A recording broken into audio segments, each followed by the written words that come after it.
Hi everyone, welcome to Drama Hut. आज हम लोग साइन ऑन मी का नेक्स्ट एपिसोड देखेंगे। शिवा को डर था कि उसकी मॉम जल्दीबाजी में पापा को सारे शेयर ना बेच दे, इसलिए वो भागती हुई घर आती है। वो कहती, मम्मी प्लीज़ मेरे या लिन के लिए कोई ऐसा डिसीज़न मत लीजिए। शिवा की मॉम उसे पहले बैठने को कहती है और सूप पीने को दे देती है। फिर वो कहती है, मैं तुमसे एक बात कहना चाहती हूँ। मैं काफ़ी टाइम से सोच रही थी मैं अपनी लाइफ के साथ क्या कर रही हूँ। मेरे पास हाफ शेयर्स हैं, पर मैं क्या कर रही हूँ। सारी रिस्पॉन्सिबिलिटी तुम्हारे पापा को देकर मैं घर पर हाउस वाइफ की तरह रेस्ट कर रही हूँ, फ्रेंड से मिल रही हूँ और टूर पे जा रही हूँ। तुम्हें याद है ना, लिन की मॉम ने मुझसे कहा था कि उन्हें मैं तुम्हारे पापा से ज़्यादा पावरफुल लगती थी और इंटेलिजेंट भी। जब मैं ऐसी हूँ तो मैं क्यों शांति से बैठूं। लोग कहते हैं कि मेरे घमंड की वजह से तुम्हारे पापा ने मुझे डिवोर्स दे दिया। अब सबको लगता है कि मैं हार्ट ब्रेक की वजह से दुखी हूँ। वो लोग गलत नहीं है। 20 साल एक इंसान के साथ रहने के बाद जब वो चला गया तो मैं सच में सैड थी, इसलिए वाइफ मटेरियल का टैग लेकर एक कोने में बैठ गई। पर अब और नहीं, मैं 50 साल की हो गई हूँ। अगर अभी मैंने कोई बड़ा कदम नहीं उठाया तो बाद में रिग्रेट करूँगी। इसलिए मैं तुम्हारे पापा की कंपनी के सारे शेयर्स उन्हें देकर सेंग कंपनी के सारे शेयर्स खुद खरीदने वाली हूँ। मेरे पास टैलेंट है तो मैं क्यों बैठी रहूँ। मुझे अपनी पावर दिखानी है तो ये कंपनी पूरी तरह मेरे हाथ में होनी चाहिए। सिगवा इमोशनल हो जाती है और कहती, मॉम सॉरी, लोग आपके बारे में गलत बोलते थे और मैं कुछ नहीं कर पाई। लेकिन मॉम उसे समझाती है, उसकी बात मत करो, तुमने हमेशा मेरा साथ। अब हमारे सामने एक नया और सुकून भरा रास्ता है, इसलिए मैंने शेयर्स बेचने का डिसाइड किया है। शिवा खुश होकर कहती है, मॉम आप कर सकती हैं, आप मेरी वंडर वुमेन हो। पता है, दादा दादी भी मुझसे कहते थे कि उनका बेटा नसीब वाला था जो आप जैसी टैलेंटेड लड़की मिली, पर वो बदनसीब थे जो आपको खो दिए। शिवा की मॉम हैरान होती है, उन्होंने ये बातें कही, तुमने तो कभी बताया नहीं। शिवा कहती, हाँ मॉम, वो हमेशा आपकी तारीफ़ करते हैं और पापा के बारे में तो ज़्यादा बात भी नहीं करते। शिवा थोड़ी टेंशन में आकर पूछती है, लेकिन मॉम अगर आप ये कंपनी ले लेगी तो क्या मुझे और ज़्यादा हार्ड वर्क करना पड़ेगा, क्योंकि अब आधी कंपनी आपकी होगी और बाकी शेयर्स नाना जी लीन के नाम कर रहे हैं, तो पूरी कंपनी एक ही हो जाएगी। मॉम उसे रिलैक्स करते हुए कहती, ये हमारी प्रॉपर्टी का बस एक छोटा सा हिस्सा है, तुम्हें इतनी डरने की ज़रूरत नहीं है। मेरे लिए तुम्हारी शांति और हैप्पीनेस सबसे ऊपर है। अगर तुम हैंडल नहीं कर पाई तो हम किसी एक्सपर्ट को काम पे रख लेंगे। शिवा अपनी मॉम से कहती, मॉम आप बस अपनी हेल्थ का ध्यान रखिए, वही मेरे लिए सबसे इम्पोर्टेंट है। नेक्स्ट डे शिवा की मॉम और डैड मिलते हैं और सारे लीगल फॉर्मेलिटी पूरी करते हैं। उन्होंने अपने शेयर्स एक्सचेंज कर लिए हैं। अब ये कंपनी पूरी तरह शिवा के पापा की है। साथ ही लिन भी लीगल टीम के साथ बैठकर कंपनी के बाकी शेयर्स अपने नाम कर लेता है। शिवा लिन के ऑफिस कैबिन में जाती है और पूछती है, सर अभी तक घर जाने का मन नहीं किया आपका। वो उसे फाइल देते हुए कहती, मॉम ने लीगल डॉक्यूमेंट पूरे कर लिए हैं, आपको बस कुछ साइन करने हैं। लीन स्माइल करके पूछता है, मैडम आज रात का क्या प्लान है। शिवा बताती है, मैं आज अपने फ्रेंड्स के साथ डिनर करने वाली हूँ। लीन कहता है, क्या मैं भी साथ आ सकता हूँ। शिवा मना कर देती है, नहीं, हम रूम पर बैठकर ही खाएंगे। जब वो दोनों निकलने लगते हैं तो लीन अचानक शिवा को किस करने लगता है। शिवा अपने रूम पहुँचती है जहाँ उसके पुराने डिपार्टमेंट की लड़कियाँ और फ्रेंड्स खाना खा रहे होते हैं। वो लोग कहते हैं, शिवा हमने एक बहुत बड़ी बात सुनी है। शिवा पूछती है, वही ना, मेरे और लीन के प्यार के किस्से। फ्रेंड कहती है, नहीं वो तो सबको पता है, बात यह है कि लीन के नाना जी सेंग कंपनी के ओनर है और उन्होंने सारे शेयर्स लीन के नाम कर दिए। क्या ये सच है। शिवा कामली रिप्लाई करती, हाँ ये सच है। उसकी फ्रेंड हैरान होकर कहती, अरे वाह, मेरा सपना था कि मेरे बेस्ट फ्रेंड किसी सीईओ से शादी करके ताकि मैं उसके मज़े ले सकूं। शिवा हंसती और कहती, क्यों, तुमने खुद किसी सीईओ से शादी करने का सपना नहीं देखा। फ्रेंड कहती, मेरी चांस कम है पर तेरे तो निकल पड़े। तभी शिवा एक और बम फोड़ती है, तुम्हें पता है बाकी शेयर्स किस लेडी ने खरीदे हैं। वो मेरी मॉम है। ये सुनकर सबके होश उड़ जाते, सब खुश हो जाते हैं कि उनकी दोस्त अब इतनी पावरफुल बन गई है। नेक्स्ट डे शिवा लीन के घर होती है। लीन अपनी प्रैक्टिस कर रहा होता है। लीन बताता है, कल मुझे शंघाई जाना है, मुझे एक रिसर्चर टीम की लेडी से मिलना है। सिग्वा कहती है ठीक है, मैं भी कल तुम्हारे साथ चलूँगी। जब तक तुम मीटिंग करोगे मैं सैलून जाऊंगी और थोड़ा फन करूंगी, फिर काम ख़त्म करके हम साथ लौटेंगे। लीन को ये आइडिया पसंद आता है। जब सिग्वा बाहर आती है वो देखती है कि घर की कुकिंग लेडी काफ़ी सारा खाना बना रही है। तभी अचानक उसकी एक पुरानी कॉलेज फ्रेंड का फ़ोन आता है। सिग्वा सोचती है इसने इतने टाइम बाद क्यों कॉल किया। फ़ोन उठाते ही फ्रेंड कहती है हाय सिग्वा, मैंने सुना है तुम कल संघाई आ रही हो। मैं भी वहीं हूँ, कल मेरा बर्थडे है और हम कुछ पुराने फ्रेंड्स मिल रहे हैं, तुम्हें ज़रूर आना होगा। सिग्वा उसे मना नहीं कर पाती और हाँ कह देती है। लीन जब पूछता है तो सिग्वा बताती है आप मीटिंग में होंगे तो मैं बोर हो जाऊंगी, इसलिए मैंने सोचा अपनी फ्रेंड से मिल लाऊं। दूसरी तरफ जेंगशु अपनी कंपनी में काम कर रहा है। उसके कलीग डिस्कस कर रहे हैं कि कल क्रिस का बर्थडे है। वो सब एक होटल में डिनर का प्लान बनाते हैं और जेंगशु भी राजी हो जाता है। तभी जेंगशु का दोस्त कॉल करके कहता है भाई कल हम सब पुराने फ्रेंड्स मिल रहे हैं, मेरी गर्लफ्रेंड का बर्थडे है, वही सेलिब्रेट करना है, तू भी आ जा। फिर जेंगसु मना कर देता है नहीं यार, मैंने पहले ही अपने ऑफिस कलीग को हाँ कह दिया है, अब प्लान चेंज नहीं कर सकता। नेक्स्ट डे लिन सिग्वा को पार्टी हॉल के पास ड्रॉप करता है और उसे बाय बोलता है। सिग्वा स्टाइल में पार्टी हॉल के अंदर इंटर करती है। सिग्वा पार्टी में इंटर करती है और अपनी फ्रेंड को गिफ्ट देती है। वो थोड़ी लेट हो गई थी इसलिए सबसे सॉरी कहती है और बातों में बिजी हो जाती है। दूसरी तरफ लिन एक बड़े साइंस गाला में पहुंचता है। वहां एक सीनियर साइंटिस्ट उसे वेलकम करते हैं और अंदर ले जाते हैं। मीटिंग में एक लेडी साइंटिस्ट बैठी होती है जो उस सीनियर साइंटिस्ट की वाइफ होती है। लिन को देखते ही वो खुश हो जाती है और उसे हक करके कहती है लिन कितने साल हो गए तुम्हें देखे हुए, कैसे हो। बातों बातों में वो लेडी हंसते हुए कहती है लिन याद है मैंने तुम्हें एक बार डेटिंग के लिए फोर्स किया था। सच तो यह है कि वो मैं नहीं मेरे हस्बैंड थे जिन्होंने तुम्हें सेट करने की कोशिश की थी क्योंकि तुम उन्हें बहुत पसंद थे। लिन स्माइल करके कहता है मैम अच्छा हुआ मेरी गर्लफ्रेंड यहाँ नहीं है, वरना वो आप दोनों पर गुस्सा करती। वो दोनों एक्साइटेड होकर पूछते अच्छा गर्लफ्रेंड मिल गई, कैसी है वो। लिन गर्व से कहता है वो बहुत अच्छी है, स्मार्ट है और बहुत ज़्यादा ब्यूटीफुल है। दोनों साइंटिस्ट कहते हैं परफेक्ट, तुम दोनों की जोड़ी बहुत अच्छी लगेगी। फिर बात काम पर आती है। लिन बताता है मैं मेडिसिन प्रैक्टिस नहीं कर पा रहा था, पर स्नोई माउंटेन पर जब मैंने एक इंजर्ड पर्सन की हेल्प की तब मुझे रियलाइज़ हुआ कि मैं इस फील्ड से कितना प्यार करता हूँ, इसलिए मैं आप दोनों से मिलने आया हूँ। सीनियर साइंटिस्ट लिन को गले लगा लेते हैं और उसके विज़न की तारीफ करते हैं। लेडी साइंटिस्ट कहती है लिन मुझे पता है तुम्हें बहुत अपॉर्चुनिटी मिलेंगी, पर अगर तुम हमारी रिसर्च टीम ज्वाइन करोगे तो हमें बहुत खुशी होगी। तुम इस रिसर्च से हज़ारों पेशेंट की जान बचा सकते हो। लिन इस बारे में सीरियसली सोचने लगता है। इधर पार्टी में जब लड़कियां रेस्ट रूम जाती है तब एक दोस्त जेंगसु को कॉल करता है अरे जेंगसु तू कहाँ है, पार्टी में क्यों नहीं आया। आज तो सिग्वा भी इस शहर में आई है और पार्टी में मौजूद है। एपिसोड के स्टार्टिंग में देखते हैं सिग्वा का नाम सुनकर जेंगसु चौंक जाता है, पर वो अपने इमोशन कंट्रोल करके कहता है नहीं यार मैं नहीं आ सकता, मैं अपने ऑफिस फ्रेंड्स के साथ बाहर आया हूँ। इतना कहकर फ़ोन कट कर देता है। जेंगसु और उसके कलीग्स रास्ते पे चल रहे होते हैं। क्रिस और जेंगसु को अकेला छोड़ने के लिए बाकी चारों दोस्त आगे निकल जाते हैं। उन्हें लगता है कि इन दोनों के बीच कुछ खिचड़ी पक रही है। क्रिस बहुत खुश दिख रही है और जेंगसु से बातें कर रही है। जेंगसु को समझ आ जाता है कि क्रिस उसमें इंटरेस्टेड है। वो अचानक रुक जाता है और कहता है क्रिस। क्रिस पूछती है क्या हुआ, तुम्हें समझ आ गया ना मैं क्या कहने वाली हूँ।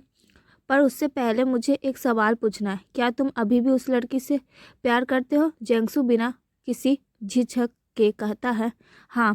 क्रिस थोड़ी सैड होकर कहती है पिछले बार स्नोई माउंटेन पर तुमने मेरा सवाल अवॉइड किया था, पर आज तुमने डायरेक्ट जवाब दे दिया। इसका मतलब तुम समझ गए हो कि मेरे दिल में क्या है, इसलिए तुमने इतनी सेफ्टी से मना कर दिया। क्रिस जेंगसु से कहती है जेंगसु डायरेक्टली सच बोलने के लिए थैंक यू, पर बदले में मैं तुम्हें एक सीक्रेट बताना चाहती हूँ। सिग्वा और लिन ने अभी तक डेट करना स्टार्ट नहीं किया है, मैंने उन्हें बातें करते सुना है। लिन ने कहा था कि वो अभी भी सिग्वा को इम्प्रेस करने की कोशिश कर रहा है और उसके पीछे पीछे घूम रहा है। ये सुनकर जेंगसु को एक जोर सा शॉक लगता है। तभी उसके ऑफिस कलीग्स उसे बुलाते हैं, पर जेंगसू कहता है मुझे थोड़ा ज़रूरी काम है, मैं जा रहा हूँ। वो वहाँ से तेज़ी से निकल जाता है। दूसरी तरफ शिगवा और उसके फ्रेंड्स डिनर के बाद कैरियोके जाते हैं। बर्थडे गर्ल शिगवा से कहती है, शिगवा तुझे एक बात बतानी है। रोंग ने कॉल किया था और जब उसे पार्टी का पता चला तो वो भी आने की जिद करने लगी। तुझे प्रॉब्लम तो नहीं है ना? शिगवा कामली कहती, नहीं यार, मुझे क्या फ़र्क पड़ता है। इसी बीच लिन शिगवा को टेक्स्ट करता है, मैडम लगता है पेट भर के खाना खा लिया है। मैंने सोचा था मेरी गर्लफ्रेंड को अच्छी जगहों पे स्नैक्स खिलाने ले जाऊंगा, पर आप तो पार्टी में बिजी हो। शिवा रिप्लाई करती, पेट कितना भी भर जाए, आपके लिए थोड़ी जगह सेव करके रखी हूँ, हम पक्का बाहर जाएंगे। तभी रोंग पार्टी में एंट्री लेती है। वो सबको हाय कहती है। रोंग के पास एक बहुत महंगा बैग होता है। जब एक फ्रेंड पूछती है कि क्या उसके बॉयफ्रेंड ने ये गिफ्ट किया है, तो रोंग कहती है, नहीं, मैंने खुद खरीदा है, मुझे अच्छा बोनस मिला है। मेरे पास तुम्हारी तरह बॉयफ्रेंड थोड़ी है जो गिफ्ट्स दे। रोंग आगे कहती है, मेरे बॉस बहुत स्मार्ट है और हम एक नए प्रोजेक्ट पे काम कर रहे हैं। फिर वो शिवा की तरफ देखकर टॉन्ट मारती है, क्या तुम अभी भी उसी पुराने पीवी मार्केट प्रोजेक्ट पे काम कर रही हो? वो तो बहुत रिस्की और फ्लॉप होने वाला मार्केट है। शिवा उसे करारा जवाब देती है, मुझे चैलेंजिंग काम पसंद है। मेरे पेरेंट्स ने जीरो से स्टार्ट करके इस कंपनी को खड़ा किया। अगर मैं इसका लोड नहीं उठा पाई तो कोई और इससे आगे ले जाएगा, पर मैं पीछे नहीं हटूंगी। फ्रेंड उसे चिढ़ाती है, वाह, तू तो अभी से बॉस लेडी की तरह बातें कर रही है। तभी बर्थडे गर्ल चिल्लाकर कहती है, चलो नेक्स्ट गाना कौन गाएगा? पर सबकी नज़र दरवाजे पर जाती, अरे जेंगसू आ गया, सब चिल्लाते। रोंग भी शॉक्ड होकर जेंगसू को देखती है। शिगवा को बहुत ऑकवर्ड फील हो रहा था कि उसे जेंगसू को फिर से देखना पड़ रहा है। जेंगसू अंदर आता है, बर्थडे गर्ल को गिफ्ट देता है और बाकी लड़कों के साथ बैठ जाता है। शिगवा उसे इग्नोर करके लिन को टेक्स्ट करने में बिजी रहती है। जेंगसू ये देख लेता है और उसे रियलाइज़ हो जाता है कि ये दोनों अब पक्का बॉयफ्रेंड गर्लफ्रेंड बन चुके। वो गुस्से और दुख में काफ़ी पीने लगता है। फिर वह स्टेज पर जाकर एक गाना गाने के लिए खड़ा होता है। वो गाना सुनते ही शिगवा और भी ऑकवर्ड हो जाती है, क्योंकि कॉलेज में वो उस गाने की बहुत बड़ी फ़ैन थी। उसने तब कहा था, अगर कोई मेरे लिए गाना गाए तो मैं उसके प्यार को नो नहीं बोलूँगी। शिगवा और वेट नहीं करती और कहती है, अच्छा फ्रेंड्स, अब मैं चलती हूँ, मुझे वापस भी जाना है। वो बाय बोलकर वहाँ से निकल जाती। बाहर आकर वो पेट्स को देख रही होती है। तभी जेंगसू उसके पीछे आ जाता है। शिगवा जब लिफ्ट की तरफ जाती है, वहाँ जेंगसू पहले से खड़ा होता है। जेंगसू पूछता है, शिगवा, मुझे तुमसे बात करनी है। वो गाना सुनने के बाद भी तुम्हारा दिल नहीं पिघला? तुम मुझे नो कैसे बोल सकती हो? शिगवा शॉक होकर पूछती है, तुम्हें कैसे पता कि मुझे वो गाना पसंद है? जेंगसू कहता है, वो सब छोड़ो, मुझे ये बताओ कि न्यू ईयर पर तुमने मुझसे झूठ क्यों बोला?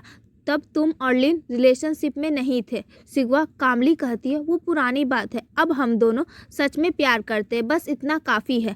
जेंगसू थोड़ा इमोशनल हो जाता है और कहता है, मैंने हमेशा कोशिश की, पर जब भी मैं तुम्हारे पास आने वाला होता तुम्हारा फ़ोन स्विच ऑफ होता। मुझे लगा तुम पढ़ने के लिए फ़ॉरेन चली गई हो। मैं तुम्हारे भाई से मिलने भी गया था, पर वहाँ की मेड ने भी यही कहा कि तुम बाहर हो। फिर जब तुम मिली तो तुमने कहा तुम लिन से प्यार करती हो, इसलिए मैं खुद को कंट्रोल करता रहा। वो आगे कहता है, मुझे दुख इस बात का नहीं कि तुमने मुझे रिजेक्ट किया, दुख इस बात का है कि मैंने हर बार अपना मौका खो दिया।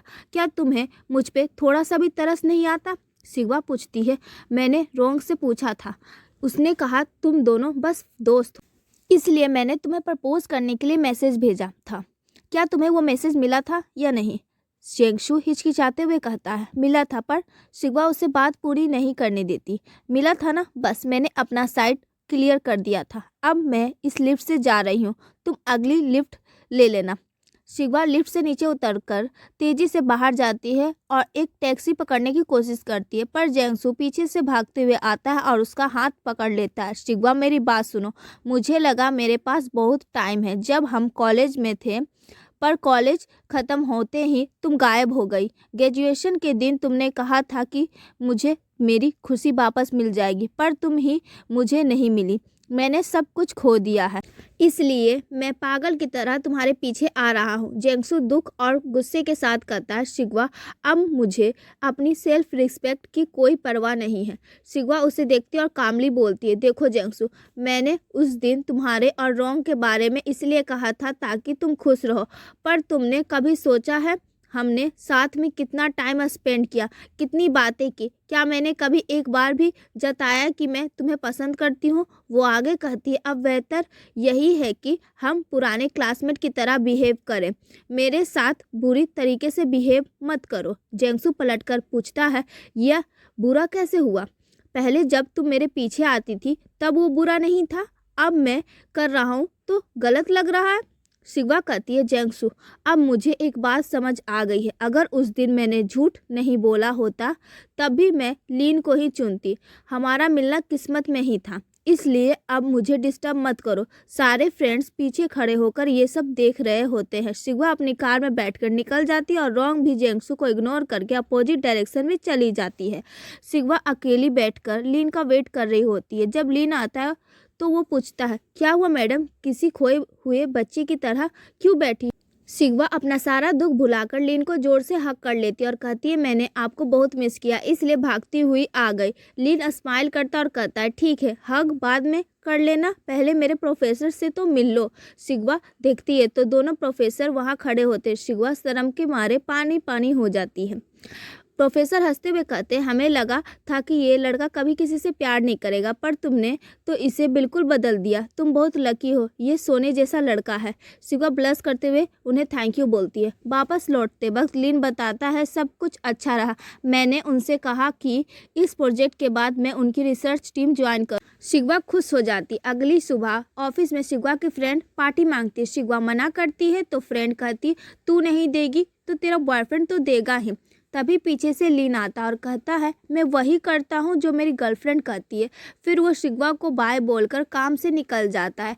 फ्रेंड फिर से चिढ़ाने की कोशिश करती है तो शिवा उसे अपना फ़ोन दिखाती है। फ्रेंड कहती है, फ़ोन क्यों दिखा रही हो? शिवा कहती है, फ़ोन नहीं, टाइम दिखा रही हूँ, अभी ऑफिस आवर ख़त्म नहीं हुआ है, चुपचाप काम पे ध्यान दो। फ्रेंड हंसती है और कहती है, अरे बाप रे, मुझे लगा था सीईओ की फ्रेंड बनने के बाद मज़े करूँगी, पर तू तो अभी से बॉस बन गई है।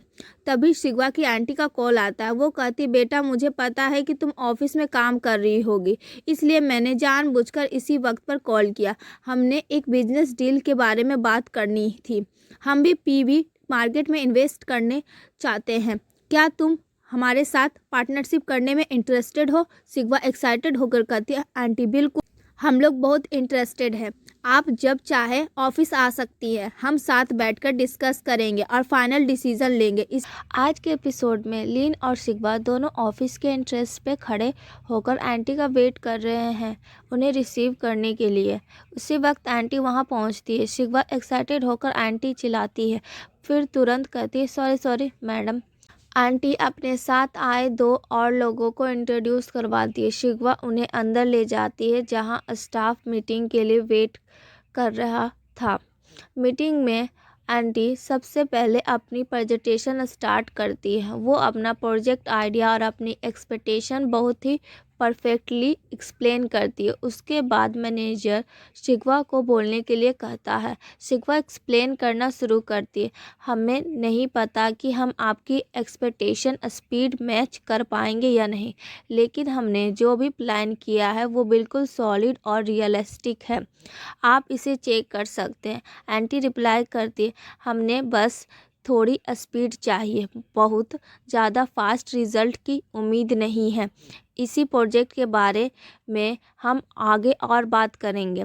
मीटिंग ख़त्म होने के बाद सब प्रोजेक्ट एरिया घूमने निकलते हैं। जब ये लोग साइट देखने के लिए आगे बढ़े तभी सामने से एक और ग्रुप आता दिखा। वो सिंगजी था। वो अपनी टीम और अपनी असिस्टेंट रोंग के साथ उसी साइट का विजिट करने आया था। सिंगजी ने जब लीन को देखा तो उसका मूड खराब हो गया, लेकिन बाहर से झूठी स्माइल देकर वो लीन के पास गया, बोला, अरे लीन, तुम इस शहर में हो और मुझे बताया तक नहीं। ऐसे बिहेव कर रहा था जैसे लीन को हर बात उससे पूछकर करनी चाहिए। फिर उसने शिवा को देखकर ताना मारा, चलो अच्छा है, अब शिवा है तो तुम सारा काम उसे देकर आराम कर सकते हो, है ना? तभी उसकी नज़र आंटी पर पड़ी। मैडम, आप यहाँ क्या कर रही हैं? लिन ने बीच में आकर कहा, ये शिवा की आंटी है, जब तक वो इस शहर में है उन्हें एंटरटेन करना मेरी जिम्मेदारी है। सिंह जी ने नकली हंसी के साथ कहा, ओ अब समझा, तो तुम शिगवा और आंटी के सामने अच्छा बनने के लिए एक पालतू कुत्ते की तरह उनके पीछे पीछे घूम रहे हो। शिगवा को ये सुनकर बहुत गुस्सा आया, पर वो सही वक्त का इंतजार करने लगी। लिन ने सिचुएशन संभालते हुए कहा, हाँ भाई, मैं फिलहाल एक टूर गाइड की तरह काम कर रहा हूँ। शिंजी ने रोंग को बुलाया और शिगवा की तारीफ करके बोला, रोंग, ये तुम्हारी क्लासमेट है ना, इससे बहुत कुछ सीखो। देखो कैसे ये इतनी जल्दी कंपनी हैंडल करने लगी है। वो इनडायरेक्टली लिन को नीचा दिखाना चाहता था। शिगवा तुरंत करारा जवाब दिया, मैं तो अभी सिर्फ सीख रही हूँ। मेरे पास इतनी हिम्मत नहीं है कि अपने पेरेंट्स की अचीवमेंट के दम पर सर उठाकर चलूँ। जब मैं खुद मेहनत करके ठोकर खाकर ऊपर आऊँगी तभी वो कामयाबी टिकेगी। ये सुनकर सिंजी का चेहरा उतर गया और वो वहाँ से निकल गया। उसके जाने के बाद शिगवा और लिन एक दूसरे की तारीफ करने लगे कि कैसे उन्होंने मिलकर सिंजी की बोलती बंद की। आंटी ने कहा, तुम दोनों कमाल हो, पर मुझे दुख है कि इतनी बड़ी कंपनी का फ्यूचर सिंजी जैसे आदमी के हाथ में है। दूसरी तरफ सिंजी गुस्से में तमतमाते हुए गया और रोंग से बोला, तुमने कहा था ना कि शिगवा तुम्हारी क्लासमेट है, उसके बारे में सारे राज पता करो, मुझे उसके जरिए अपना काम निकलवाना है। रोंग कहती है, मैं समझ। दूसरी तरफ जेंगसू जब अपने ऑफिस गया तो एक स्टाफ मेंबर ने उसे रोक कर कहा, अरे भाई, मैंने अभी सारे र्यूमर्स सुने, मुझे तो यकीन ही नहीं हो रहा है। जेंगसू हैरान होकर पूछता है, र्यूमर्स? कैसे र्यूमर्स? स्टाफ ने मजे लेते हुए कहा, वही कि तुम और वो केविन दोनों क्रिस से प्यार करते हो। उसके लिए तुम दोनों के बीच लड़ाई हुई और इसी वजह से केविन को सर पे चोट लगी। फिर तुमने उसकी देखभाल करने का नाटक किया ताकि तुम उसके अंकल के करीब आ सको। तुम्हें तो पहले से पता था ना कि केविन के अंकल कितने बड़े आदमी हैं। जेंगसू शॉक्ड हो गया और बोला, केविन के अंकल कौन है? मुझे कुछ नहीं पता। पर स्टाफ ने बात काट दी, एक्टिंग मत करो, जब बड़े आदमी बन जाओगे तो हमें भूल मत जाना। जेंगसू तुरंत अपने मैनेजर के पास गया। मैनेजर ने समझाया, जेंगसू, मुझे पता है कि तुम सच बोल रहे हो, पर ऑफिस में आग की तरह र्यूमर्स फैल चुके हैं। लोग कह रहे हैं कि तुमने केविन के अंकल का फ़ायदा उठाने के लिए ये सब किया। तुम फिलहाल मेरे केबिन में ज़्यादा देर मत रुको, वरना लोग सोचेंगे मैं तुम्हें फेवर कर रहा हूँ। जेंगसू बहुत अपसेट हो गया। जब सब साथ में खाना खा रहे थे, केविन ने कहा, भाई गुस्सा मत होना, मैंने कभी अपने अंकल का नाम यूज़ नहीं किया, हमेशा अपनी मेहनत से आगे बढ़ना चाहा, पर ये लोग मेरी मेहनत को मिट्टी में मिला रहे हैं। क्रिस ने भी अपना दुख जताया, एक बार ऐसा नाम खराब हो जाए तो पीछा नहीं छोड़ता। शुक्र है लोगों ने ये कहा कि दो लड़के मेरे लिए लड़े, ये नहीं कहा कि मैं उन पे जाकर गिरी। ऐसी बदनामी बहुत बुरी होती है। क्रिस की बात सुनकर जेंगसू को एकदम झटका लगा। उसे तुरंत शिगवा की याद आई। कॉलेज में शिगवा के बारे में भी तो ऐसी ही बातें फैली थी कि वो जेंगसू के पीछे पड़ी रहती है। उसे एहसास हुआ कि उसने शिगवा के साथ कितनी नाइंसाफ़ी की थी। उसने उसे कितना इग्नोर किया और उसकी इमेज खराब होने दी। जेंगसू ने फ़ोन उठाया और आई एम सॉरी लिखा, पर सेंड करने की हिम्मत नहीं हुई। वो अकेला बैठकर रोने लगा। अगले दिन वो शिगवा के भाई से मिलने गया ताकि उससे बात कर सके। इधर शिगवा साइट पर काम देख रही थी। एक स्टाफ मेंबर ने आकर, मैडम, अब समझ आया कि आप कौन है? क्या इसलिए लिन ने आपको हेड बनाया है? शिगवा ने पूछा। क्यों, क्या मेरी टैलेंट देखकर हेड नहीं बनाया होगा? स्टाफ ने स्माइल करते हुए कहा, नहीं, मेरा वो मतलब नहीं था। बहुत सारे अमीर घरों के बच्चे काम करने आते हैं, पर आप और लिन सबसे बेस्ट है। तभी लिन का मैसेज आया, हेलो मैडम, क्या काम चल रहा है? शिगवा रिप्लाई किया, हाँ, मैं साइट का काम देख रही हूँ। आज घर पे हम हॉट पॉट बनाकर खाएंगे। डन, मैं तुम्हें पिकअप करने आ रहा हूँ, लिन ने कहा। शिगवा भी खुश होकर उसका वेट करने लगी। तभी शिगवा को एक और कॉल आया। उसने सोचा लिन होगा, पर वो उसका छोटा भाई था। क्या हुआ, अभी फ़ोन क्यों किया? शिगवा ने पूछा। उसके भाई ने कहा, दीदी, मुझे एक बात बतानी है। जेंगसू मुझसे मिलने आया था और काफ़ी पीने के बाद मुझसे बात कर रहा था। सच तो यह है कि मैंने तुमसे कुछ बातें छुपाई थी। वो उससे वही पुरानी बात बताने लगा। जब हम कॉलेज के बाद फॉरेन ट्रिप पर गए थे तब जेंगसू ने तुम्हारे बारे में काफ़ी पूछा था, पर हमने नया नंबर लिया था, इसलिए वो तुमसे कांटेक्ट नहीं कर पाया। मुझे लगा कि मेरी वजह से तुम दोनों का साथ छूट गया, इसलिए मैं बहुत गिल्ट फील कर रहा था। शिगवा ये सब सुन रही थी और और उसी वक्त सामने से लीन की कार आई। लीन का हंसता हुआ चेहरा देखकर शिगवा ने अपने भाई से कहा, सुनो, कुछ रोशनी पड़ोसी के घर से आने वाली रोशनी जैसी होती, पता नहीं कब चली जाए। हमारा उस पर कोई कंट्रोल नहीं होता, वो बस एक पल का धोखा होता है। लेकिन कुछ रोशनी सूरज जैसी होती, अगर तुम आंखें बंद भी कर लो तो भी तुम्हें उसका एहसास होता है। अगर तुम बंद कमरे में हो तो भी तुम उसकी गर्मी फील कर सकते। शिगवा ने आगे कहा, मुझे मेरा वही सन मिल गया है। मैं अब इतनी खुश हूँ कि मुझे पुरानी बातों की कोई चिंता नहीं, इसलिए मेरे बारे में फिक्र मत करो। ये कहकर शिगवा ने फ़ोन कट कर दिया। लीन को कुछ पता नहीं था कि क्या बात हुई। वो बस मुस्कुराते हुए शिगवा के पास आया। दोनों शॉपिंग करने गए। शिगवा ने जिद करके 2 बड़े क्रैब्स खरीदे। शॉपिंग के बाद दोनों घर आए और खाना बनाना स्टार्ट किया। तब शिगवा ने पूछा, लीन, उस दिन बर्थडे पार्टी में जो हुआ क्या तुम्हें पता है? लीन ने कहा, हाँ मुझे पता है कि वहाँ कुछ हुआ था। शिगवा ने पूछा, तो तुमने मुझसे कभी पूछा क्यों नहीं? लीन ने रुककर बहुत प्यारी बात कही, क्योंकि तुम मेरे पास वापस आ गई थी। सिर्फ आई ही नहीं बल्कि तुमने जोर से मुझे गले लगा लिया था। मेरे लिए बस इतना ही काफ़ी है, मुझे और कुछ नहीं चाहिए। फिर दोनों साथ बैठकर खाना खाते हैं। खाना खाने के बाद शिगवा कहती है, लीन मैं बुक्स वहीं रूम में भूल गई, प्लीज़ जाकर ले आओ ना। लीन जैसे ही स्टडी रूम में जाता है वो हैरान रह जाता है। वो हमेशा वाइट पेन से प्रैक्टिस करता था, पर आज वो सारे रेड बिन्स में बदल चुके थे। लीन भागते हुए बाहर आता है और पूछता है, शिगवा क्या तुमने मेरे बिन्स बदल दिए?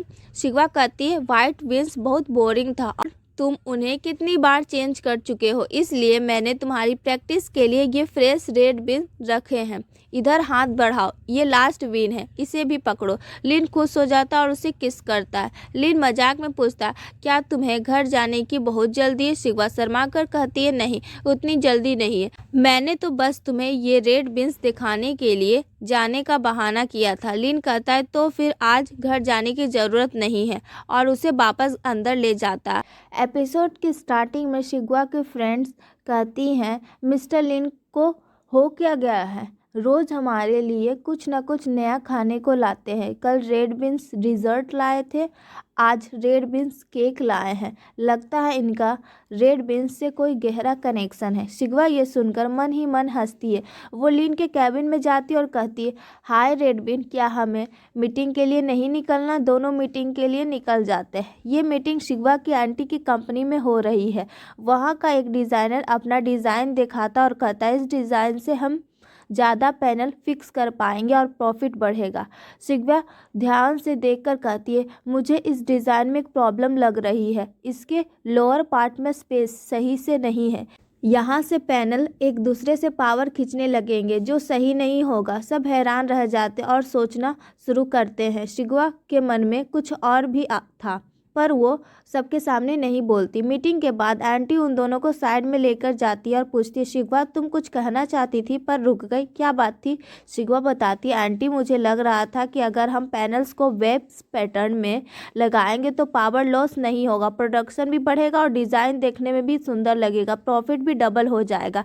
आंटी इम्प्रेस होकर कहती है, ये तो बहुत ही ब्रिलियंट आइडिया है, तुमने सबके सामने क्यों नहीं बताया? शिगवा सिंपलिसिटी से कहती है, वो सब एक्सपीरियंस डिज़ाइन, उनके सामने मेरा बोलना शायद उन्हें बुरा लग सकता है, इसलिए मैंने नहीं बोलना ही सही समझा। लीन गर्व के साथ कहता है, मेरी गर्लफ्रेंड ऐसी ही है, वो हमेशा दूसरों का नज़रिया समझकर काम करती है। आंटी कहती, ठीक है बेटा, हम समझ गए कि तुम्हारी गर्लफ्रेंड बहुत स्मार्ट है, पर शिगवा अब से तुम्हें दूसरों के लिए इतना कंप्रोमाइज़ करने की ज़रूरत नहीं है।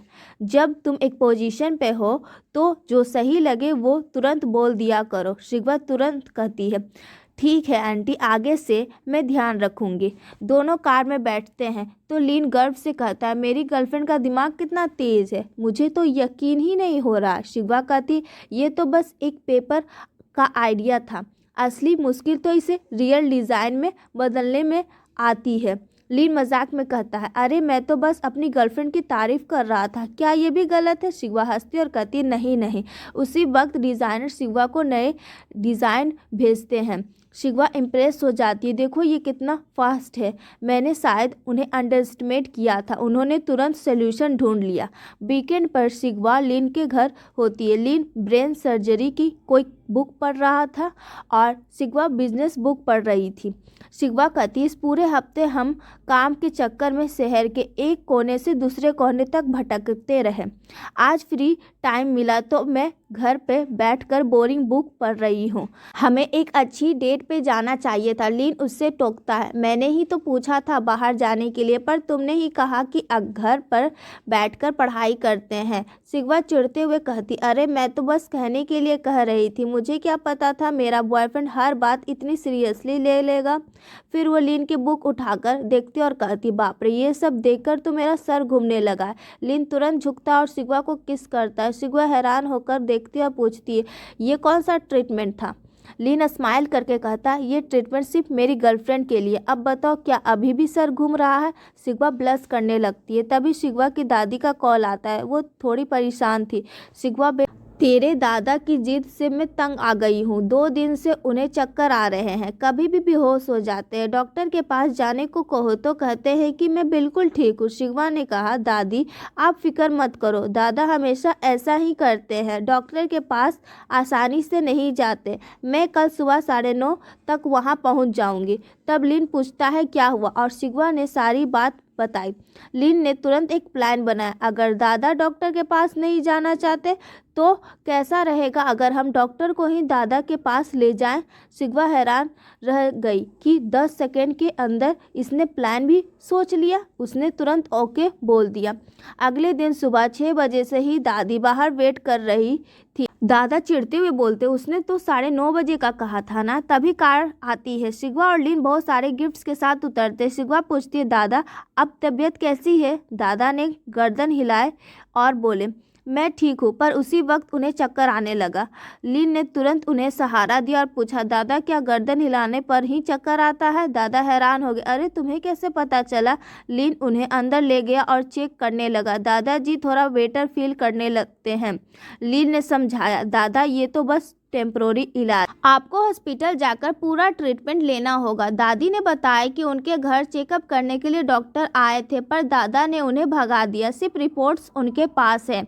लिन ने रिपोर्ट्स देखे और कहा, दादा आपका बाकी सब कुछ बिल्कुल नॉर्मल है, बस इस चक्कर वाली प्रॉब्लम को कंट्रोल कर लिया और मेरी बताई हुई डाइट फॉलो की तो आप बिल्कुल ठीक रहेंगे। जब दादी ने कहा कि उन्हें पढ़ना नहीं आता तो लिन ने कहा, आप चिंता मत कीजिए दादी, मैं और शिगवा मिलकर आपके लिए एक वीडियो बना देंगे जिसे देखकर आप सब समझ जाएंगे। दादी खुश हो गई और डिनर बनाने के लिए किचन में चली गई। लिन और शिगवा उनकी हेल्प करने के लिए पीछे पीछे गए। शिगवा पूछती है, क्या तुमने कभी मिट्टी के चूल्हे पे खाना बनाते देखा है? लिन कहता, सिर्फ टीवी पे देखा है। शिगवा मजाक उड़ाते हुए बोली, सिटी बॉयज ऐसे ही होते हैं, मैं तो बचपन से यहीं रही हूँ, मैं तुम्हें सिखाती हूँ। शिगवा ने लिन को चूल्हा जलाना सिखाया और दोनों वहाँ बैठकर थोड़ा रोमांस करने लगे। उसके बाद सब साथ खाना खाने बैठे। लिन को दादी का बनाया हुआ चिकन सूप और बाकी डिशेस बहुत पसंद आए। शिगवा ने बताया, यहाँ विलेज में कोई सेफ नहीं है, बट दादी और दादा ही सबसे अच्छे कुक है। मैं भी वही चीज़ें यूज़ करती हूँ पर ऐसा स्वाद नहीं आता। लिन ने कहा, फिर मैं खाना बनाना दादी से सीख लेता हूँ। तभी दादी का फ़ोन बजा। वो अपनी फ्रेंड से गर्व से कहती है, मेरी पोती का बॉयफ्रेंड आया है, वो बहुत बड़ा डॉक्टर, उसने सिर्फ 2 बार मेरे पति की गर्दन घुमाई और मेरे पति का चक्कर ठीक हो गया। दादी की फ्रेंड ने कहा, अरे तो फिर मैं भी अपनी रिपोर्ट्स लेकर आती हूँ। दादी ने थोड़ा हिचकिचाते हुए पूछा तो लिन ने कहा, ठीक है दादी, उन्हें बुला लीजिए, हम डिनर के बाद ही निकलेंगे।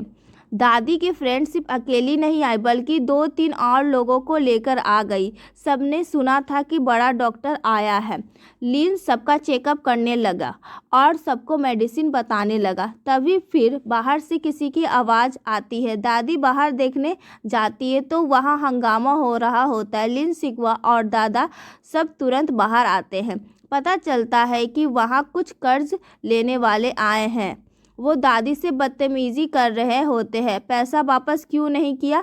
जब उन्होंने शिगवा को देखा तो उसके पास आने लगे, पर लिन तुरंत ढाल बनकर खड़ा हो गया। लोगों ने कर्ज का डॉक्यूमेंट दिखाया। शिकवा देखकर हैरान रह गई। दरअसल उसकी स्टेप मदर के पापा ने कर्ज लिया था और उसमें शिकवा के पापा का नाम गारंटी या गवाह के तौर पर लिखा था। उस पेपर के मुताबिक मिस्टर नी इस कर्ज के जिम्मेदार थे, इसलिए ये लोग अब उनके घर तक पहुंच गए थे। शिकवा कहती, चुपचाप यहाँ से निकल जाओ, पर उन्होंने मजाक उड़ाया। क्यों निकले? हमने तो तुम्हारे पापा और उस लेडी के रिश्ते पर भरोसा करके ही पैसे दिए थे, अब पैसे लिए बिना नहीं जाएंगे। शिकवा ने तुरंत अपने पापा को फ़ोन किया और उन्होंने कहा कि वो बस निकल रहे हैं और तुरंत वहाँ पहुँच जाएंगे। लीन ने अपनी बातों और थोड़ा रौब से उन गुंडों को घर के बाहर वेट करने को कहा। बाहर खड़े लोग आपस में बातें कर रहे थे। अरे यार, ये क्या हो गया? शिकवा का नया बॉयफ्रेंड आया है और ये सब ड्रामा हो रहा है। दूसरा बोला, तुझे अपनी मेहनत की कमाई की फिक्र नहीं है, बस गर्लफ्रेंड बॉयफ्रेंड की पड़ी है, चुप बैठ। अंदर शिकवा बहुत गुस्से और परेशानी में थी। उसने कहा, मुझे डर नहीं लग रहा, बस चिढ़ हो रही है। पता नहीं कब तक हमें ये सब झेलना पड़ेगा। वो इमोशनल होकर लीन को गले लगा लेती है। एपिसोड की स्टार्टिंग में शिकवा के पापा अपने मम्मी पापा के घर पहुंचते हैं। वहाँ वो कर्जदारों को देखकर भड़क जाते हैं और पूछते हैं, तुम लोगों ने पैसे क्यों दिए? इतनी हिम्मत कि मेरे घर के दरवाजे पर आ खड़े हो? कर्जदारों डरते हुए बोलते हैं, सर, आपके ससुर ने आपका नाम लेकर ही हमसे पैसे उधार लिए थे। ये सुनकर शिकवा के पापा बिल्कुल दंग रह जाते हैं कि उनके ससुर ने उनका नाम यूज़ किया है। दूसरी तरफ उस लेडी को भी सब कुछ पता चल जाता है। उसके पापा उसे सारी बात बता देते हैं। लेडी बहुत परेशान हो जाती है। तभी शिकवा के पापा का फ़ोन आता है। वो पूछते हैं, क्या तुम्हारे पापा ने मुझसे बिना पूछे कर्ज लिया है? क्या वो तुमसे मिलने आए थे? वो लेडी अपने पापा के बगल में खड़े होकर साफ झूठ बोलती है, नहीं, मैंने तो उन्हें बहुत दिनों से नहीं देखा। शिकवा के पापा चिल्लाते हैं, सच बोलोगी या नहीं? तो वो डरती हुई बोलती, हाँ, शायद थोड़ा सा कर्ज लिया है, मुझे अभी पता चला है। शिकवा के पापा गुस्से में बोलते, थोड़ा लाखों रुपए क्या पेड़ पर उगते हैं? तुम लोगों को बिल्कुल शर्म नहीं है, और फ़ोन कट कर देते हैं। शिकवा के पापा कर्जदारों से कहते हैं, ठीक है, किसको कितना देना है बताओ, अभी फाइनलाइज करते हैं, पर आगे से इंटरेस्ट के लिए मेरे पास मत आना। तभी शिकवा की दादी बाहर आती है और शिकवा के पापा को बहुत डांटने लग जाती है। इसी सारी चिक चिक और टेंशन की वजह शिकवा के पापा को तेज सर दर्द होता है कि वो बेहोश होकर गिरने लगते हैं। तभी लीन उन्हें थाम लेता है। उन्हें तुरंत एम्बुलेंस में हॉस्पिटल ले जाया जाता है। हॉस्पिटल में दादा दादी रो रहे होते हैं। दादी को लगता है कि उनके चिल्लाने की वजह से ऐसा हुआ, पर शिकवा उन्हें संभालती है कि शायद ज़्यादा काम की वजह से ऐसा हुआ है। जब डॉक्टर शिकवा और लीन को अंदर बुलाते हैं तो वह सीटी स्कैन रिपोर्ट दिखाकर बताते हैं कि ब्रेन में एक छोटा सा ट्यूमर है। शिकवा ये सुनकर डर जाती है, पर लीन उसे समझाता है कि एक नॉर्मल ट्यूमर है और सर्जरी से इसे ठीक किया जा सकता है, बस और अच्छे से ट्यूमर को देखने के लिए एक एमआरआई स्कैन करवाना होगा। इस तरफ पापा हॉस्पिटल में बेहोश है। दादा दादी रोने लगते हैं। दादा कहते हैं, मेरा बेटा अभी इतनी कामयाबी की उम्र में है, इतना आगे बढ़ रहा है, और अब उसे ट्यूमर हो गया, मुझसे ये बर्दाश्त नहीं हो रहा। शिकवा उन्हें समझाती है, दादा दादी, ये नॉर्मल ट्यूमर है, सर्जरी से ठीक हो जाएगा। पर दादी का रोना बंद नहीं होता। सर्जरी के बाद तो उसे झेलना ही पड़ेगा ना। तभी शिकवा के पापा को होश आ जाता है और वो पूछते हैं, मम्मी, मुझे क्या हुआ है? शिकवा, मुझसे कुछ मत छुपाओ, सच बताओ। शिकवा उन्हें सब सच सच बता देती है। पापा पूछते हैं, एमआरआई स्कैन कब होगा? डॉक्टर कहते हैं, आज भीड़ बहुत है, कल सुबह कर लेंगे। पापा गुस्से में बोलते, मुझे ये भीड़ भाड़ पसंद नहीं, मैं हॉस्पिटल चेंज करूँगा, मेरे पास अपने स्पेशल डॉक्टर्स हैं। लीन बीच में बोलता है, सर बुरा मत मानिए, शायद यहाँ आप थोड़े अनकंफर्टेबल हो, पर यहाँ सर्जरी करवाना ही सही रहेगा। पापा उसे इंसल्ट करते हुए कहते हैं, छोटी मोटी सर दर्द या पेन दर्द हो तो तुम जैसे लड़कों को दिखा सकते हैं, पर इतनी बड़ी प्रॉब्लम के लिए तुम्हारे पास नहीं आऊँगा। शिकवा ये सब साइलेंट होकर देखती है, पर लीन उसे इशारा करता है कि कोई बात नहीं। दूसरी तरफ ननयुआन के साथ वही हुआ जिसका डर था। उसने जहाँ पैसे इन्वेस्ट किए थे वो लोग उसे धोखा देकर भाग गए। वो सदमे में वहाँ से निकल जाती है। उधर उस लेडी के पापा बताते, मेरा दोस्त ने मैसेज किया है कि तुम्हारा दामाद आया था और सारा कर्ज चुका दिया है, पर उसने कहा है कि अब से एक पैसा भी नहीं देगा। उसके बाद वो सर दर्द से बेहोश हो गया और वो लोग उसे हॉस्पिटल ले गए हैं। ये सुनकर वो लेडी डर जाती। हॉस्पिटल, हे भगवान, पता नहीं क्या हुआ होगा। तभी ननवान रोते हुए आती और बताती, मम्मी, हमने जहाँ इन्वेस्ट किया था वो सब स्कैम था, हमारे सारे पैसे डूब गए। ये सुनते ही वो लेडी जोर जोर से रोने लगती है। वो लेडी डर रही है कि अब शिवा के पापा उनका क्या हाल करेंगे। वो उन्हें कॉल करती है पर फ़ोन स्विच ऑफ आता है। इधर नए हॉस्पिटल में डॉक्टर शिवा के पापा को सर्जरी के रिस्क समझाते हैं। डॉक्टर कहते हैं ट्यूमर कान के पास है, इसलिए सर्जरी के बाद सुनाई देना बंद हो सकता है या चेहरे का टेढ़ा होना भी हो सकता है, इसलिए हमने सबसे बेस्ट और एक्सपीरियंस सर्जन चाहिए। शिवा के पापा बोलते, दुनिया में जो भी बेस्ट डॉक्टर हो उसे ले आओ, पैसों की चिंता मत करो। डॉक्टर बताते हैं एक बहुत ही काबिल डॉक्टर है जिससे 2 साल से कोई भी कांटेक्ट में नहीं है। उनका नाम शायद लीन है। वो अभी सिर्फ 30 साल के हैं, पर उनका सर्जरी सक्सेस रेट सबसे ज़्यादा है। वो बहुत बड़े जीनियस है। शिवा वहाँ आती और उदास होकर कहती है, डॉक्टर लीन अब सर्जरी नहीं करते। एक कार एक्सीडेंट में उनका हाथ जख्मी हो गया था, तब से उन्होंने प्रैक्टिस छोड़ दी है। पापा हैरानी से पूछते हैं, तुझे कैसे पता? हो सकता है डॉक्टर किसी और लिन की बात कर रहे हैं। शिवा कहती है, नहीं, ये वही लिन यूशन है जिससे आपने अभी इंसल्ट किया था। डॉक्टर भी अफसोस जताते हैं, वो इतने बड़े सर्जन ने प्रैक्टिस छोड़ दी, बहुत दुख की बात है। उसके बाद शिवा के पापा का असिस्टेंट आता है और पेपर साइन करवाता है। वो बताता है कि वो लेडी बार बार कॉल कर रही है। शिवा के पापा बोलते, अच्छा किया तुमने कुछ नहीं बताया, वो जब तक उस घर में है रहने दो, पर आज से उसका 1 रुपये का खर्चा भी मत उठाना, सारे फंड्स ब्लॉक कर दो। असिस्टेंट उस लेडी को कॉल करके कहता है, अब से मुझे कॉल मत करना, सर ने सारे पैसे रोक दिए हैं, अब आपको 1 पैसा भी नहीं मिलेगा। ये सुनकर वो लेडी शॉक में रह जाती है कि उसकी आराम की लाइफ ख़त्म हो गई। वो लेडी अपनी बेटी के पास बैठकर रोने लगती है। अब वो ना मेरे किसी मैसेज का रिप्लाई कर रहा है, ना कॉल उठा रहा है, पैसे भी नहीं देने वाला, और हमारे पास अब एक ढेला नहीं बचा, हम क्या करेंगे? ननवन बोलती, मम्मी, मैं अपने फ्रेंड से पूछती हूँ कि वो कौन से हॉस्पिटल में है, पर उसकी मम्मी उसे झाड़ देती है कि तेरे दोस्त किसी काम के नहीं है। तभी उस लेडी को एक आइडिया आता है, सुन, अगर हम कंप्लेन करें और पैसे वापस मिल जाए तो वो हमारे पैसे ही रहेंगे, चलो पुलिस स्टेशन चलते हैं। दोनों वहाँ से निकल जाती है। अगले दिन शिवा और लिन हॉस्पिटल आते। दादी शिवा को बताती, एक डॉक्टर विलियम है, तुम्हारे पापा उसी से चाहते हैं कि वही उनका ऑपरेशन करे। लिन बताता है, डॉक्टर विलियम जर्मनी के बहुत बड़े और काबिल डॉक्टर, उनकी मेडिकल फील्ड में बहुत रिस्पेक्ट है। जब वो तीनों डॉक्टर के ऑफिस में जाते हैं तो पता चलता है कि डॉक्टर विलियम को आने में कम से कम 10 दिन लगेगा। शिवा परेशान हो जाती है, पर आपने तो कहा था सर्जरी तुरंत करनी होगी। डॉक्टर कहते, बेटा, आपके पापा जिद पर अड़े हैं कि वही डॉक्टर आना चाहिए, सर्जरी में पेशेंट का रिलैक्स होना जरूरी है, इसलिए हम उनकी बात मान रहे हैं। शिवा लिन से कहती है कि वो अपने पापा से मिलकर आती है। जब शिवा अंदर जाती है तो पापा किसी से फ़ोन पर बात करके बहुत गुस्से में होते हैं। शिवा को देखते ही वो चिल्ला उठते हैं, शिवा, मैंने कितनी बार कहा था ना कि पुलिस के पास मत जाओ, तुम्हें अकल नहीं है?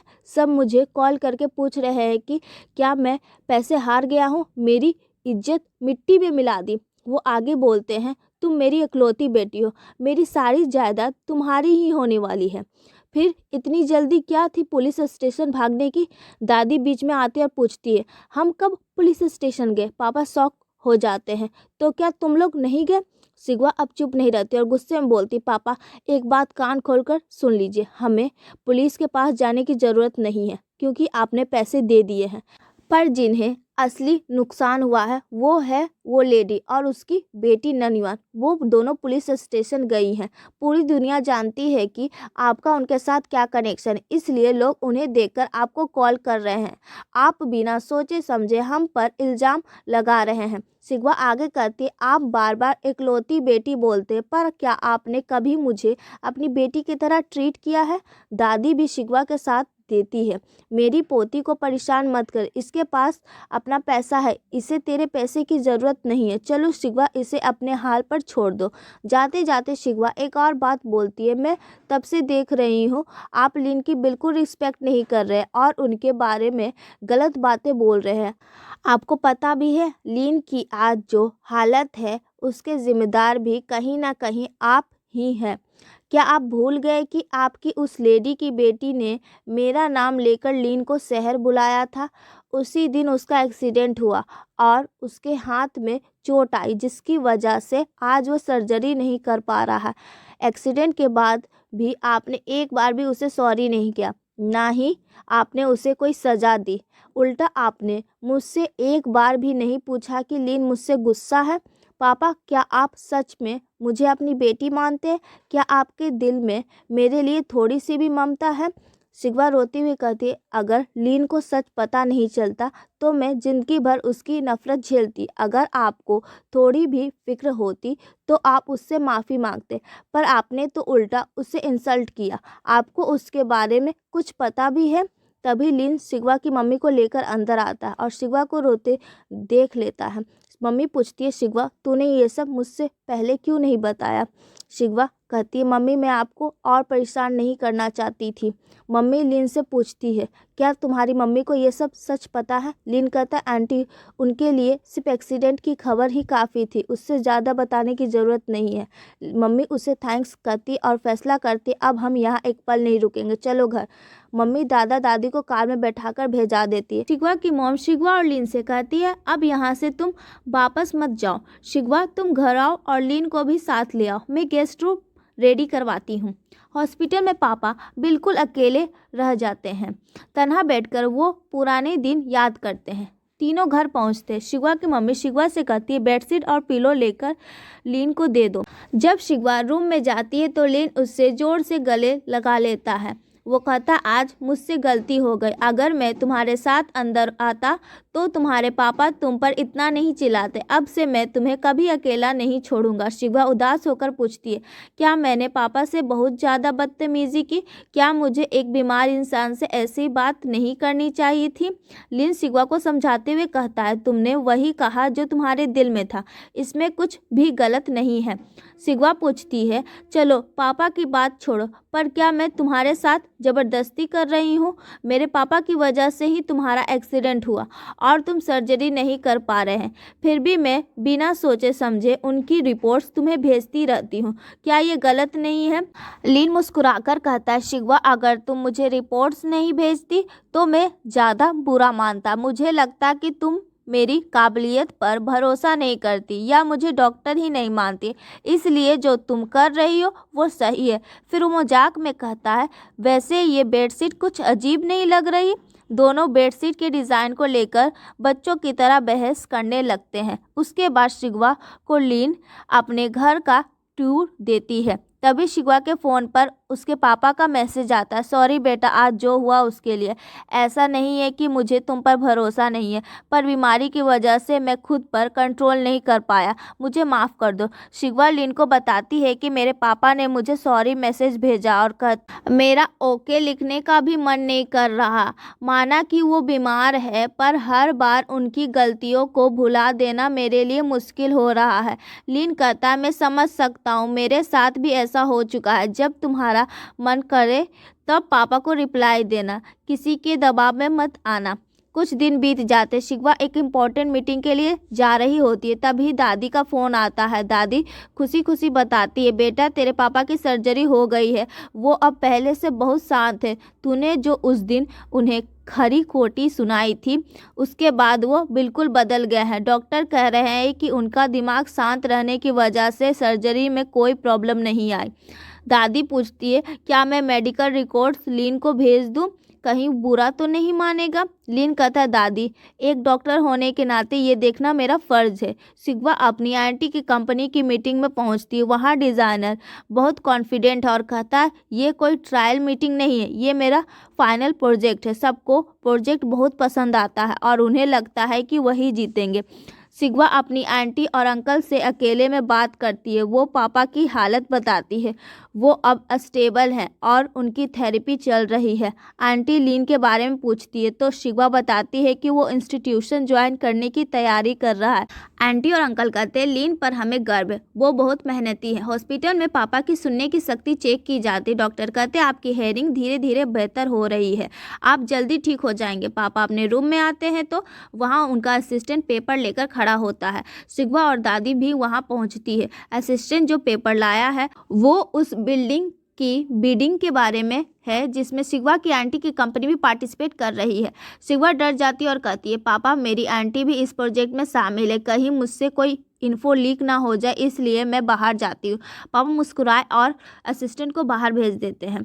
फिर वो शिगवा से कहते हैं बेटा मैं जो कह रहा हूँ उसे गलत मत समझना। बेटा तुम्हारी आंटी की कंपनी बहुत छोटी है, वो लोग ये बिडिंग नहीं जीत सकते हैं और सिंह जी बहुत चालाक है। उसे पहले से ही खबर मिल गई कि उस बिल्डिंग प्रोजेक्ट में कुछ प्रॉब्लम्स है, इसलिए उसने दुनिया के सबसे बड़े डिज़ाइनर को हायर करके एक ज़बरदस्त प्रोजेक्ट तैयार किया है। वो लोग नहीं हारेंगे। शिगवा पूछती है पापा क्या आपको नहीं लगता है कि ये गलत है? पापा कहते बिजनेस एक जंग का मैदान है बेटा, यहाँ सब चलता है, बिडिंग का दिन आ जाता है। शिगवा अपनी आंटी को ऑल द बेस्ट कहकर अंदर भेज देती है। रूल्स के हिसाब से सब अंदर नहीं जा सकते, इसलिए शिगवा और लीन बाहर ही रुक जाते हैं। शिगवा पूछती है अब हमारा क्या प्लान है? लीन उसे कार में बैठाकर एक बड़ी रियल एस्टेट कंस्ट्रक्शन साइट पर ले जाता है। वहाँ बहुत सारे नए घर बन रहे हैं।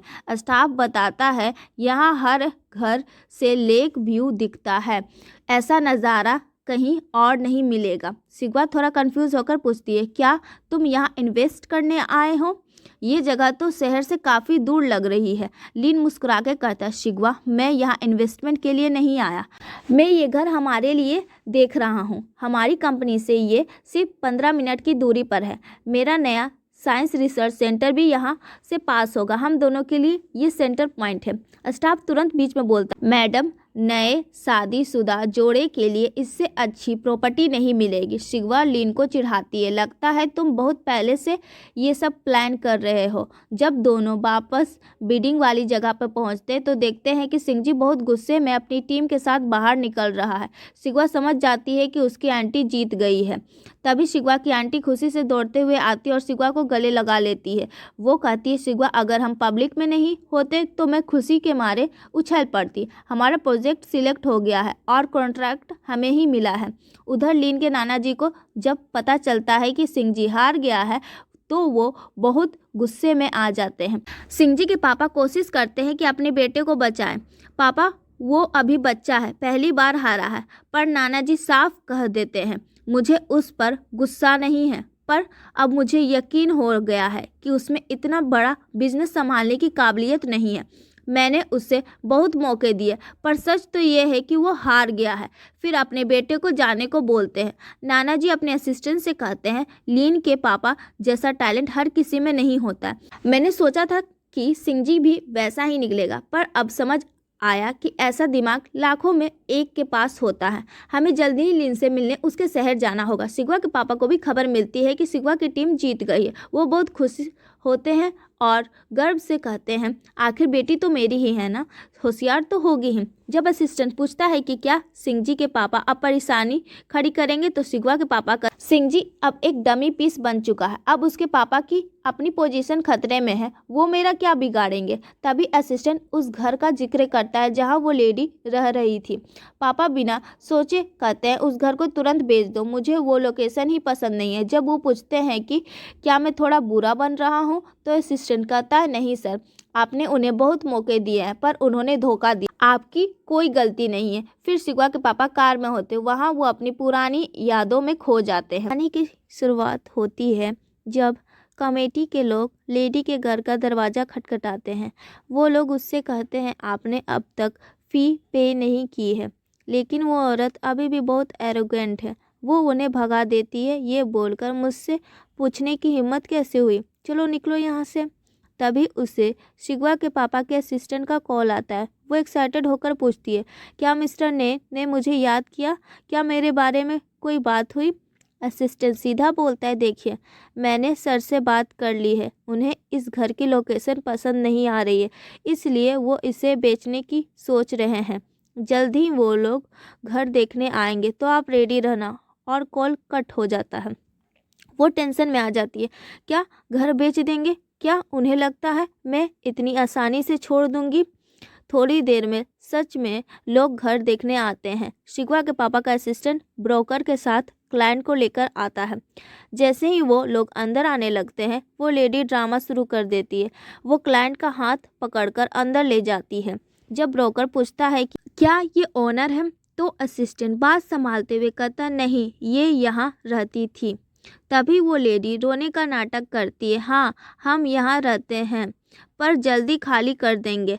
इस घर में आने के कुछ साल बाद ही मेरे पति की तबीयत खराब हो गई और वो गुजर गए। अगर हम इस घर में ना आए होते तो आज वो जिंदा होते। ये घर ही मनुष्य है। ये सुनकर घर देखने आए लोग डर जाते हैं और वहाँ से भाग जाते हैं। ब्रोकर असिस्टेंट पर चिल्लाता है, ये क्या है, ऐसे घर कौन खरीदेगा, और वहाँ से निकल जाता है। असिस्टेंट वो लेडी को वार्न करता है, ये ड्रामा हर किसी पर काम नहीं करेगा। अगर हम सही लोग लाएंगे तो आपको धक्के मार कर निकालना हमें अच्छी तरह आता है, याद रखना। अब उस औरत को समझ आ जाता है कि वो यहाँ ज़्यादा दिन नहीं रह पाएगी। तभी ननिवान रोते हुए आती है और पूछती है, मम्मी क्या हमें घर खाली करना पड़ेगा? अब हम कहाँ जाएंगे? मम्मी कहती है, बेटा उनके दिल में अब हमारे लिए कोई प्यार नहीं बचा, सब खत्म हो गया। अपने सारे महंगे कपड़े और सामान पैक कर लो, हम अपने पुराने घर वापस जाएंगे। ननयुआन गुस्से में फट पड़ती है, मम्मी आप ये क्या कह रही हो? बचपन में अगर हम वही पुरानी ज़िंदगी जी रहे होते तो आज मेरे पास एक डिसेंट जॉब होती और कोई अच्छा लड़का देखकर मेरी शादी हो गई होती। आपने ही मुझे पैसे का लालच दिखाकर यहाँ लाया। इतने साल ये सब देखने के बाद अब फिर से मुझे उसी पुरानी जगह ले जा रही हो। मैं वहाँ कैसे रहूँगी? सब जगह मेरी बदनामी हो गई है और उसकी वजह सिर्फ आप हो। ननयुआन वहाँ से रोते हुए चली जाती है, पर उसकी मम्मी को अब भी कोई पछतावा नहीं है। दूसरी तरफ रोंग अपनी एक पुरानी फ्रेंड के साथ होती है। रोंग उससे कहती है, मैं ये शहर छोड़कर जा रही हूँ। मुझे पता चला कि तुम्हारा घर एयरपोर्ट के पास है, तो सोचा मिलते हुए जाऊँ। उसकी फ्रेंड पूछती है, क्या तुम ऑफिस के काम से जा रही हो? रोंग कहती, नहीं यार, मैंने नौकरी छोड़ दी है। उसकी फ्रेंड शॉक हो जाती है, क्यों? इतनी बड़ी कंपनी में जॉब पाने के लिए तुमने कितनी मेहनत की थी? रोंग समझाती है, देख उन्होंने मुझे निकाला नहीं है। जब मैं ज्वाइन हुई थी तब मेरे बॉस ने मुझसे कहा था कि शिकवा के प्रोजेक्ट की डिटेल्स उन्हें लीक करो, पर मैं इतनी बुरी लड़की नहीं हूँ कि ऐसा कुछ करूँ। शिकवा जीत गए और हम हार गए। बॉस की पोजीशन अब खतरे में है और अगर मैं उनकी असिस्टेंट बनी रही तो मेरा कोई करियर नहीं हो, इसलिए मैंने खुद छोड़ दिया। फ्रेंड कहती है, तो यहाँ आसपास कोई और जॉब देख लेती?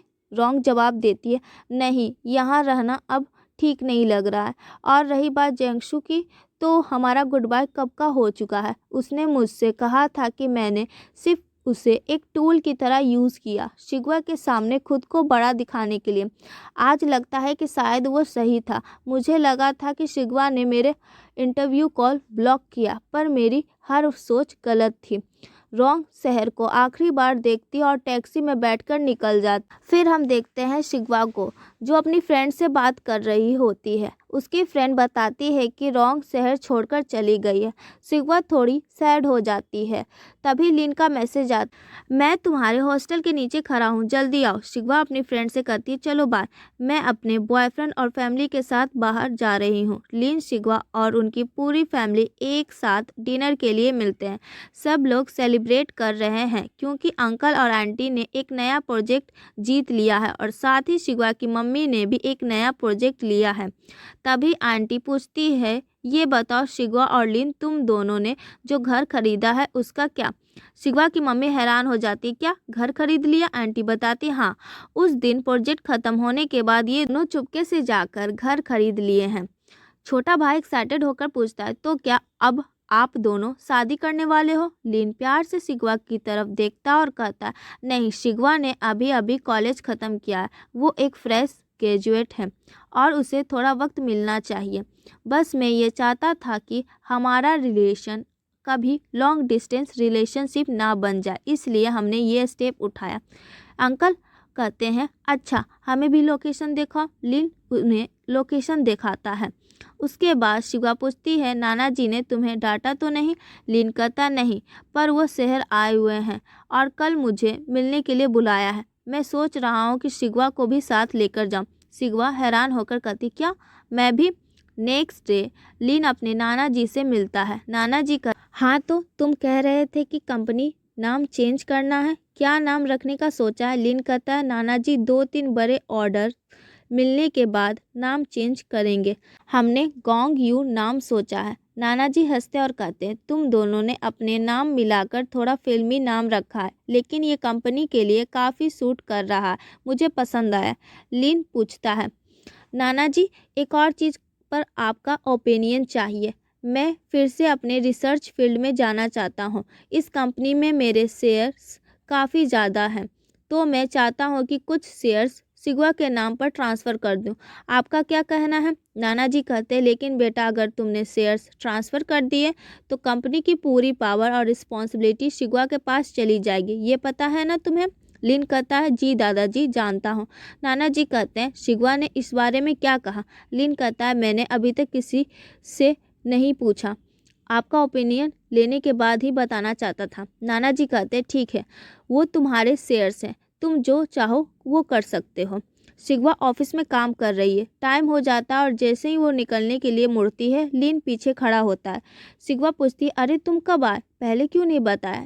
लिन साइलेंट रहता है और थोड़ा गुस्से से देखता है। शिवा कहती, सॉरी ना, क्या नाना जी ने तुम्हें डांटा? मैंने कहा था ना कि मैं साथ चलूँगी, पर ऑफिस में बहुत काम आ गया था, इसलिए मैं नहीं आ पाई। तब लिन बताता है कि नाना जी ने कहा है कि वो हमारी कंपनी के नेमिंग सेरेमनी में ज़रूर आएंगे। शिवा कहती, ये तो बहुत बढ़िया न्यूज़ है। लिन कहता है, चलो अब निकलते हैं। तो वो दोनों वहाँ से निकल जाते हैं। वक्त बीतते गया। हर महीने शिवा और लिन ने मिलकर सारे प्रोजेक्ट फिनिश किए। फाइनली नेमिंग सेरेमनी का दिन आ गया। काफ़ी लोग इकट्ठा हुए थे। होस्ट कहता है, अब हमने नाम का पर्दा हटाने के लिए गेस्ट को स्टेज पर बुलाना चाहेंगे। लिन के नाना जी और शिवा की मम्मी ने मिलकर नया नाम रिवील किया। फंक्शन बहुत ग्रैंड था। उसी रात शिवा लिन को एक सुंदर ग्रीन गार्डन जैसी जगह पर लेकर गई, जो उसने खुद बनवाई थी। शिवा कहती है, वो बड़ा फंक्शन सबके लिए था, पर ये हमारे लिए, इसे तुम ओपन करो। लिन पर्दा हटाता और हैरान रह जाता। शिवा ने वहाँ फॉरेस्ट का नाम लिन गोंग रखा है। लिन कहता है, ये नाम कब बदला तुमने? शिवा कहती है, जब तुम रिसर्च सेंटर चले जाओगे तब मैं तुम्हें दिन में 10-10 घंटे तक नहीं देख पाऊंगी, इसलिए मैंने ये नाम रखा है। फिर दोनों अंदर जाते हैं। शिवा ड्रिंक्स बनाती है, दोनों साथ बैठकर ड्रिंक्स एंजॉय करते हैं। और एपिसोड के स्टार्टिंग में देखते हैं लिन एक फैसला लेता है और कहता है, शिवा अगर तुम्हें कोई प्रॉब्लम ना हो तो शायद आज मैं तुम्हारे साथ ऑफिस में काम ना कर सकूं, लेकिन लाइफ भर तुम्हारे साथ ट्रैवल करने के लिए मैं जितना हो सके उतना हार्ड वर्क करूँगा। क्या तुम्हें मंजूर है? शिवा कहती है, क्या कहा? मैंने ठीक से सुना नहीं, मैं प्रिपेयर भी नहीं थी, एक और बार बोलो। लिन फिर से कहता है, क्या मुझे तुम्हारी लाइफ में आने की परमिशन मिलेगी? शिवा तुरंत ओके बोल देती है। वो उसी सुंदर गार्डन में वेडिंग ड्रेस में एक दूसरे को देखते और शादी करते हैं। उनकी मैरिड लाइफ बहुत हैप्पी होती है। दोनों अपने नए घर में रहते हैं और सुबह जल्दी जल्दी अपने काम पर निकलते हैं। शिवा अपने ऑफिस प्रोजेक्ट में बिजी हो जाती है और लिन हॉस्पिटल रिसर्च सेंटर में कलर्स को पहचानने जैसी नई रिसर्च पर काम करता है। इतना बिजी होने के बाद भी दोनों साथ में कुकिंग करते हैं और टीवी देखना कभी नहीं भूलते। 10 साल बीत चुके हैं। शिवा अब बहुत बड़ी पोजीशन पर है। उसका एक नया प्रोजेक्ट एक बड़े रेगिस्तान में चल रहा होता है। जब वो अपने असिस्टेंट के साथ साइट देख रही होती है। तभी वो पीछे मुड़कर देखती है तो लिन वहाँ आ रहा होता है। शिगवा भागकर उसके पास जाती है और पूछती है, क्या तुम्हारा एक्सपेरिमेंट अच्छे से हो गया? लिन कहता, हाँ अच्छे से हो गया, इसलिए सोचा सबसे पहले तुमसे मिल आऊं और तुम्हारा साइट भी देख लूं। शिगवा उसे खुशी से हक कर लेती है और दिखाती है कि कैसे उन्होंने उस पूरे एरिया में सोलर पावर पैनल लगाए हैं। लिन कहता है, वाह ये तो बहुत बड़ा अचीवमेंट है। इसके बाद स्टोरी और 3 साल आगे बढ़ती है।